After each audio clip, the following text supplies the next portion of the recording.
is the background that I did last week, which has a whole pile of mistakes in it. You're not going to see much. You have to come round a bit, I think, a pair of you. There are various things about it that I don't like, but because I am working on top of it, I can do something about it. So what I've done is to put the horizon here, and a lot of this accident here is going to be covered, right? This is what you can do when you can rescue things if you want to. So I'm not doing precisely the same as the photograph, and I'm not doing precisely the same as the last painting that I did from the photograph, because if you remember, I pushed the headland right back over there. But I think this bit here looks a bit like trees, up against the horizon. So I rather like that. So I might just incorporate that in the, pardon? No, it wasn't, dear. No, I'll tell you why it happened. It happened because I put too wet a wash into the existing paint. The secret is always that the paint you put into a wash is thicker than the paint that's on it. So if you do a very loose wet wash, then you need more paint, less water in your brush. And in fact, what you should do is touch the bottom of your brush to a, just touch this where it reaches the ferrule. If you touch that against a surface, it takes a lot of the water out without removing the paint. If you do that, you're going to lose half your paint. So if you just touch where it reaches the ferrule, that's the reservoir of water. And the reason big fat brushes can paint a lot is because they've got a whacking great reservoir of water there, which you release by pressing on the brush. The more you press, the more water comes out. So if you want, when you're working into a wash, while it's still wet, first make sure that you've got more paint, less water on your brush. And if you feel you're at all doubtful, reduce the reservoir in your brush, and don't press too hard, so you don't really see more. Right, so what I've done is to mix the two colors I used in this painting. Well, I used three or four various yellows, but basically burnt sienna and the purple. And by mixing the two together, I've got quite a nice dark color, which I'm going to use to put in the horizon and the trees and the bushes and the houses that are on the little headland. And I'm going to put them in very dark. And then, says she, I'm hoping I get it very dark. And then later on, when it's dry, I'm going to lift out the little places where the roofs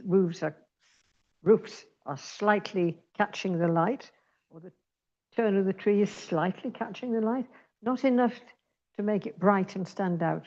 But by doing it that way, it'll give a slightly grayer effect, or even slightly more purpley effect in the depth of the dark color, and just be enough to say, yoo-hoo, I'm a roof, without taking it out. So I'm going to paint the whole thing dark and then remove the roofs and the tree tops when it's dry. When it's dry. Right, okay, when it's dry. Important. The thing about watercolor is it's wet. So there are things that you have to do when it's dry and when it's wet. Okay. Talk so much, I don't know what I'm doing. Where's my picture? Not that I'm really following it. So I've got on here, oh gosh, I'll show you to you later. I've got on here this sort of shape here, right? And I think that makes quite a nice headland. So that's where I've decided to put the bottom of the thing. Right, okay. I'm referring to this as being a rather nice shape. And since it's pretty disastrous the way it is, if I cover it with dark, nobody will know it was there. So that's good.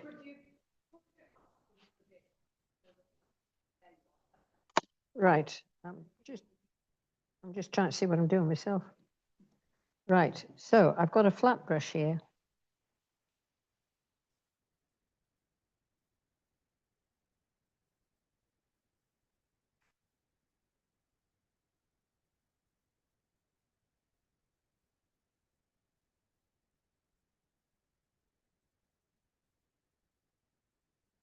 Beauty of flat brushes is you get nice crisp shapes.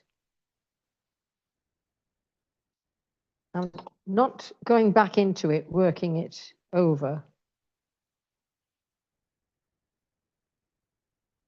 because that will just displace the paint that I've already got on. And since it's thick paint, it won't flow back nicely into a nice shape. And if you can bear to leave the shape that you've got,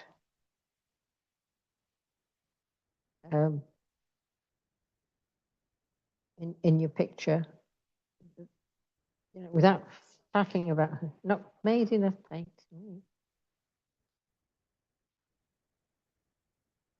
If you go back and work it, it just makes it uncomfortable. And if the paint grains are uncomfortable, they're not going to produce a nice effect. It's going to look scrubby. You want more paint, you twist the brush in the pan.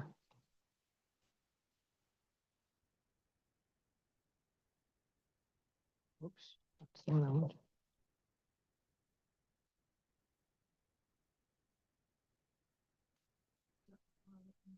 Violet and the burnt sienna. At least I think it's burnt sienna.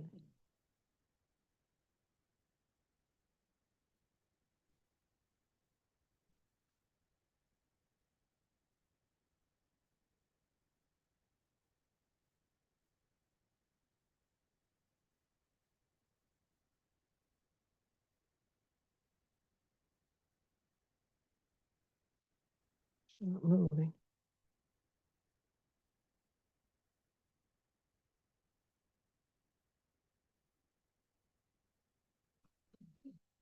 It needs to be darker.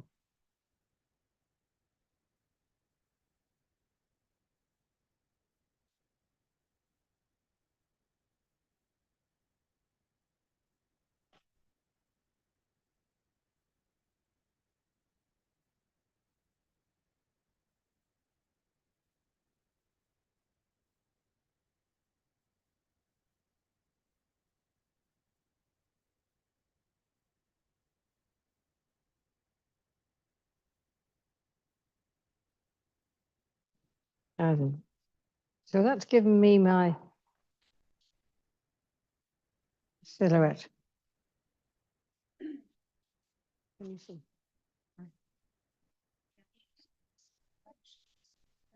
Right. Now, this reflection is not really 100% right.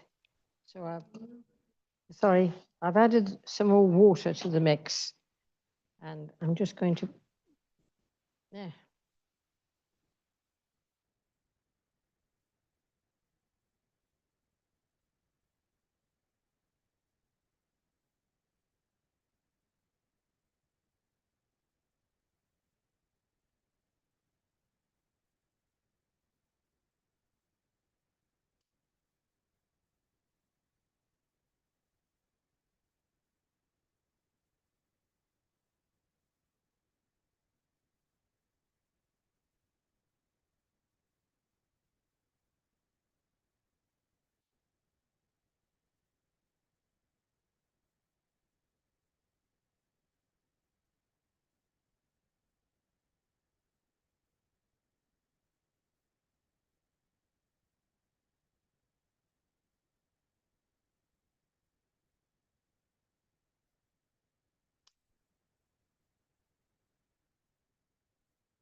Right, I'm reasonably happy with just an indication.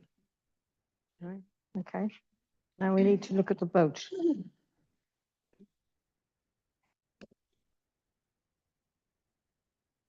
Right. So as you can see, it's a different story to the to the other painting that I did. Again, I'm only using those two colors.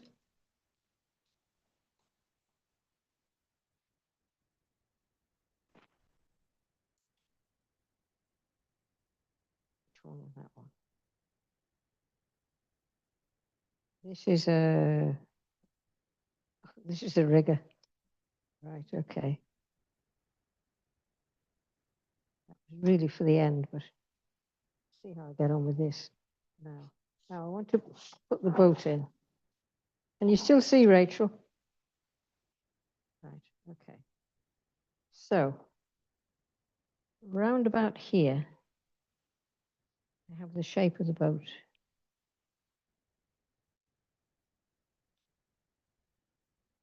I'm trying to use the hold of the brush to get the shape that I want, so that it's got a flow to it.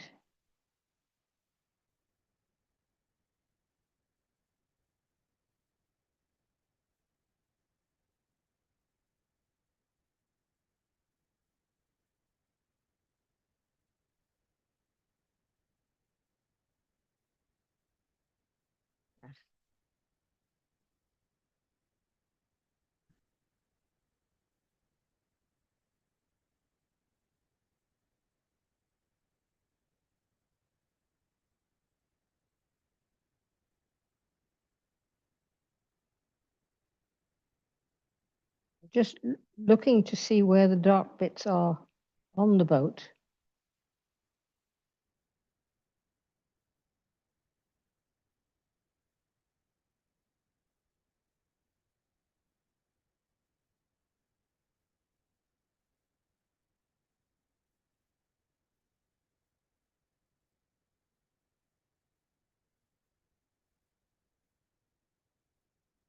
And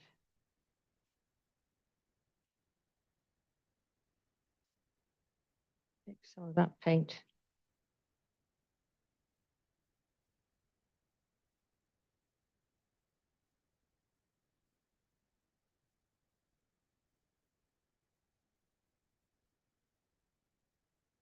Right, so that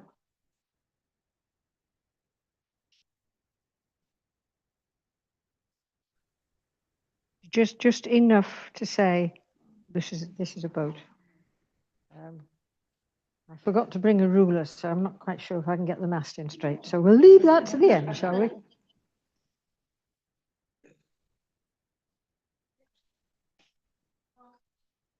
Sorry. Right, now there's another boat here. Which helps to define that boat.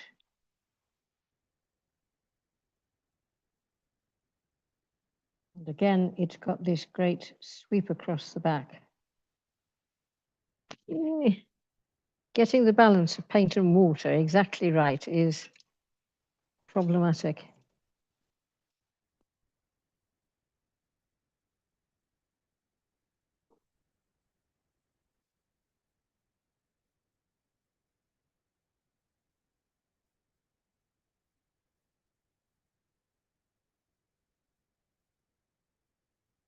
Shouldn't be doing this with a rigger.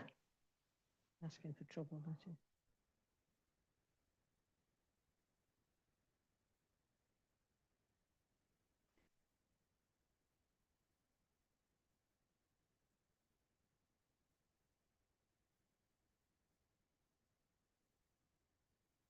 Right, now, again, we've got various little shapes.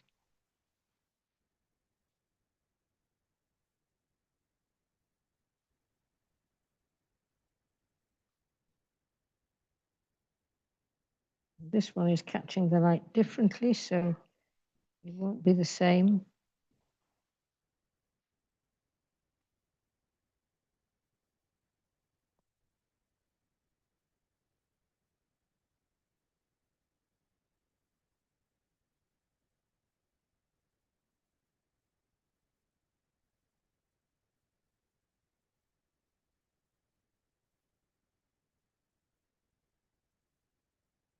Right.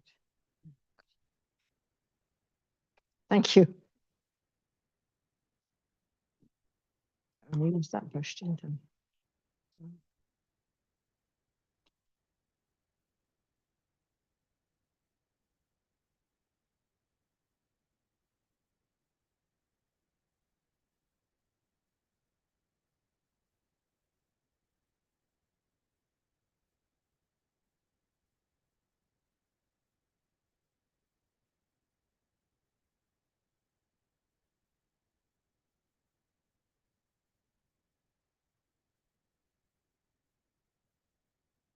No, don't.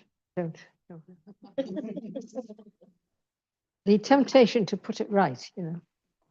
Right, now let's see if I can. I've got a rigger, right? This is a number 2. And if I get it right, it'll work, and if it won't, the picture's ruined. Okay. So this is what again, you really only have one shot at this. So you, yeah. Yeah.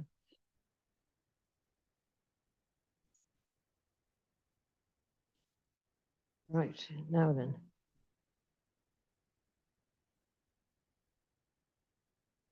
I'm not resting it actually on the page. I'm just putting it where I want it to be.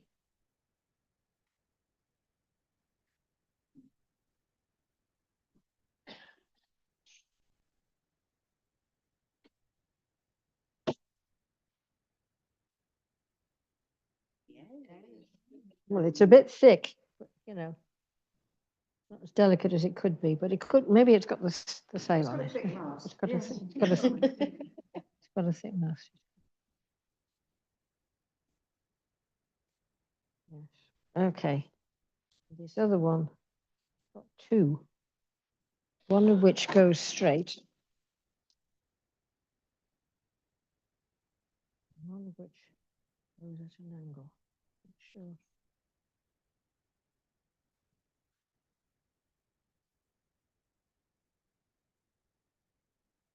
It might be easier without. If I haven't, I've got a big ruler at home, which is 18 inches, you know, so I can rest the top end on something. That was shaking in my hand.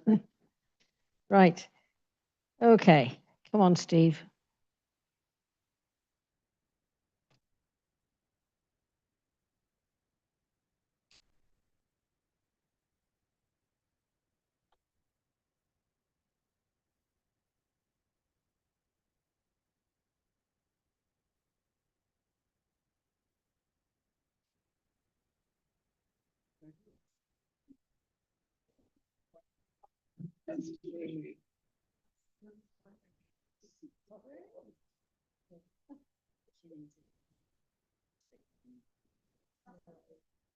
Sorry. And now I'm putting in, changing this into, like into water. The very narrow ones would be up here.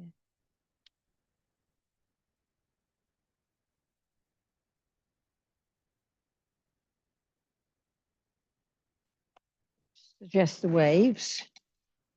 And then if I, my other brush,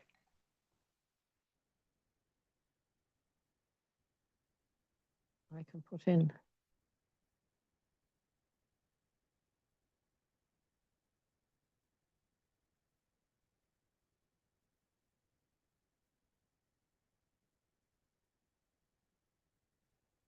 if I make the strokes thicker as I come forward, don't forget to take them behind the boat. Thicker and darker as they come forward.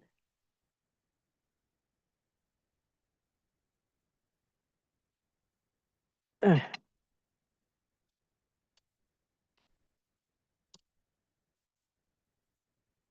then when you come really, really far forward, you can.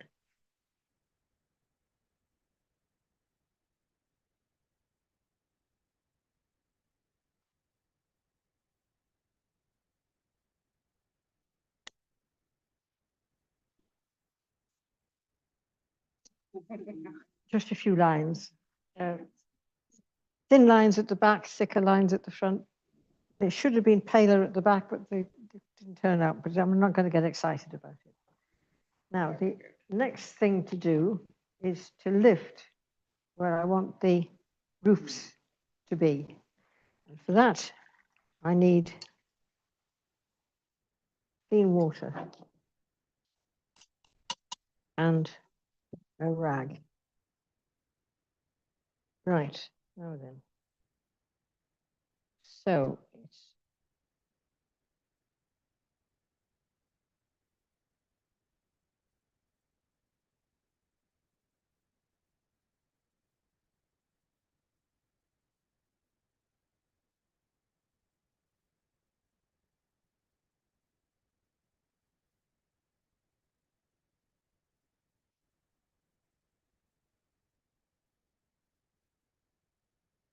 what you're doing is lifting the paint.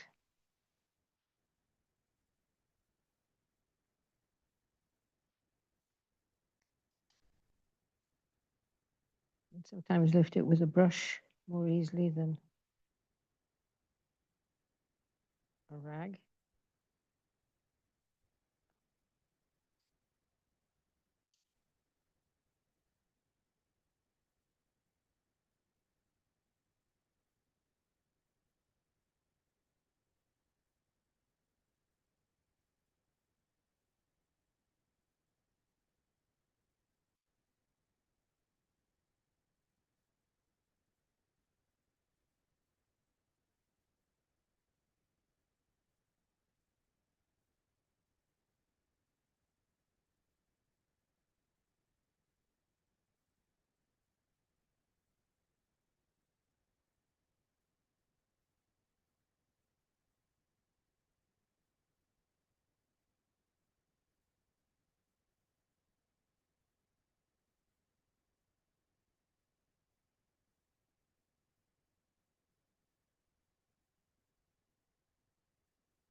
So I wet it and then I use a dry brush to pick it up.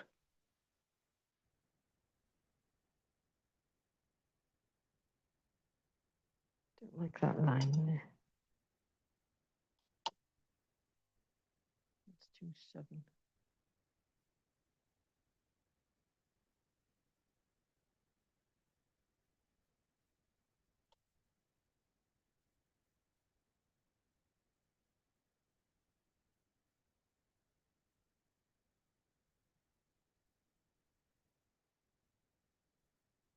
And temptation to put it right, you know, practically overwhelming. I've got something wrong there, but you can see just by lifting a little bit, it gives you the right tone. You know, it's not bright. It's just sort of catching the light slightly, so that it gives you that sort of next tone down. And it's easier to lift it than it is to paint round it. Right? So in many cases, in watercolor, you can paint across the thing and then lift it afterwards. If you are using colors that lift, and I was very careful to use two colors that lift. I could actually lift the paper back to white if I really worked at it. But I don't want to do that. Okay, so that's basically the lesson for today. Right? So, you know, it's putting in the dark where they are, not saying this is a boat, so it'll be this shape. Look at your photograph or your source and put in just what you see, not what you know.